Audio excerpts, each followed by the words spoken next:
an amazing season. The amount of wins you had, so dominant. The team so dominant. It was a two-horse race for the second half of the season, pretty much. But that 50-point win hanging over both of you, the whole sport. It wasn't a good feeling. It wasn't a good feeling because you saw the technical difficulties that Nico had. Losing engine power. Yeah, copy Nico, we can see it. Oh, it's not looking good for Nico Rosberg, losing engine power. At the moment, Urs has failed. He's going to be in so much trouble now. That's 160 horsepower. You look at the season, though, I had quite a few of my own technical issues throughout the year. Is this another major drama for qualifying for Lewis Hamilton? In limps, Lewis Hamilton. When you look at a team, there's over 1,000 people who put together this car, these two cars, and the amount of pressure that the car's under, we're ragging the lights out of the car when we're out there, and the pressures, the demands on the car is very easy to say, okay, reliability is such a big problem, but it's something we work very hard to improve, and to try and get it 100% reliability is the target. You can never get to 100%. But I think this year we were probably around mid 80s, 85% or something like that. And next year the target's going to be up in the 90s, and hopefully see more finishes. So those last dozen or so laps, when your whole body is tuned into the car, were you getting so nervous, and the slightest sound or twitch where you think, oh my word, I hope that's not something going wrong? I wasn't, no. Naturally, you had you're very full trust in car. this car, didn't you? You have to have full trust. You can't let your mind sway in the race. You have to just remain focused on the job at hand. Keeping the laps clear, making sure at that point when I knew Nico had fallen out of the points, I started to stop hitting the curbs as hard. Because you never know when something's going to break. So started to take it a bit easy on the car. And then I knew that I was able to fight for the race win, so I started to push a bit more. But yeah, you have to have 100% faith in the car, and sometimes it goes, but she's been amazing all year. There's double world champion, you join a really elite group, but at what stage do you stop enjoying or celebrating and start thinking about the next group, the next triple world champions to be joined? I'm going to just enjoy this one for now. It's an incredible feeling. It's to come back to the UK and to see people out here. It's been a long time coming. So really enjoyed it the next, particularly the first couple of weeks, and especially already up to Christmas. Because it's a once in a lifetime opportunity. But I'll be at the factory next week. We're going to be working on the next car, so the new seat fit. A big engineering meeting to understand what's entailed for next year. What kind of things change on the car, what to understand, what we've got to get on top of, what fitness level I need to have for all those things. And then I go away and I do my training over winter. The emotion's very different this year to 2008 then? Yeah, definitely. 2008 was coming off a difficult year in 2007, but also the whole whirlwind of getting to Formula One, being in the spotlight, it was something I wasn't prepared for. When you come out, when you're one of these karters, when you're doing single seaters, you do some interviews, but you're not really prepared for what the raft of Formula One, the journalists, what they're going to throw at you, what the public's perception is. You're not really prepared for all that stuff. So it's taken a long time to really acclimatise to it, and obviously when I won the championship, I lost it the year before, and in that race I had it, I lost it, I had it, so my emotions were shot. So this one, we've worked hard for 6 years, feel well planted, feet on the ground, happy with everything around me, no baggage, and so been able to really enjoy it. Lewis Hamilton is the 2014 world champion. He is a double world champion. He has achieved his goal. Woo-hoo! World champion! When you look at the next group involving your great hero, Ayrton Senna, of triple world champions, that would be special as well. You've always got to have these ambitions, haven't you, these targets to keep going. Definitely. Right now, naturally, I always wanted to emulate Ayrton. Right now, I'm really humbled by the whole experience, and I'm just grateful. I was grateful just to get the one win again in the second is just an unreal feeling again. And I just, I don't want to say I'm going for as many world championships as possible. Of course, I'm here to win, so I'm going to prepare in the best way as possible. And if I am blessed with the opportunity to fight for it again, I'll make sure that I'm in the best place to do it. You've had friction with teammates in the past. Fernando Alonso, that was a difficult year, wasn't it? How difficult was it at times with Nico Rosberg? It was as tough as it was with Fernando. Maybe tougher, maybe in light of a couple of the situations we had through the year. He's tried this several times, and Hamilton has hung him out to dry. He's going to try it again. Hamilton will again squeeze him over the white line. Oh my goodness, don't touch, they're so close. Hamilton's coming back at him. Hamilton coming down the outside. Oh, that's side, but they touch. There was a touch between them. Hamilton goes straight through and on. He is, and Rosberg's going to have a look up the outside, but it's tough to go around the outside. He's trying. Oh, they made a little touch, and it's damaged the front wing on Rosberg's car. Rosberg, and he's punctured Hamilton. Nico hit me. Nico's hit me. But ultimately, it was great. You always want to have a fierce competitor, a tough teammate, because naturally they help you raise your game. They make you have to arrive fitter and more focused and do more due diligence when you're at the track and away from the track and all that. So, it helps you raise your game. Do you feel it got very underhand behind the scenes at times? Not really.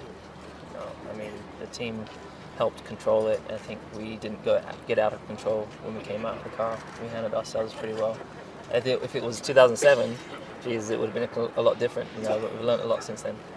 You're very comfortable going into the next season with Nico alongside you again? Absolutely. I think this season, especially after the race Nico came up to me, I think we ended it on a real respectful note. I think knowing where we stand, and naturally I know he's going to come back strong next year. I've got to come back stronger, so that's the plan.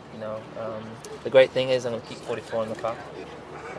Or hoping the team will allow me to do that, and I'm just going to take it one day at a time. I don't want to look too far ahead, but I'd love to be fighting for a championship again. Formula One doesn't rest, does it? Because it doesn't. 2015 will be upon you before you know it. Yeah, it's quite unreal actually. Just every year the winter gets shorter, the break gets shorter because the season will generally get longer.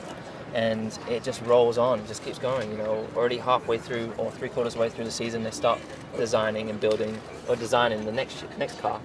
So, and it was quite unreal. Obviously, this is the last time I'm able to really drive this car. Will be actually this week. We'll do a demonstration. But then I'll be in the next one, and you just keep going. But it's still cool. And keeping going, looking forwards, looking to becoming a triple world champion as well.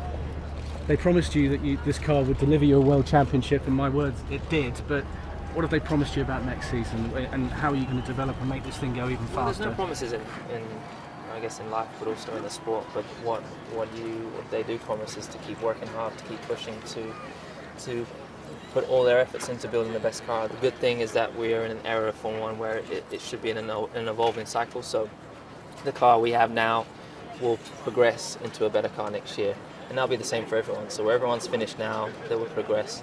The question is how much we progress as opposed to others.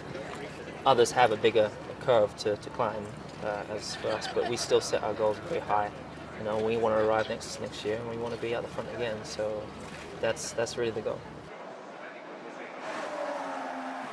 Contract extension should be a formality?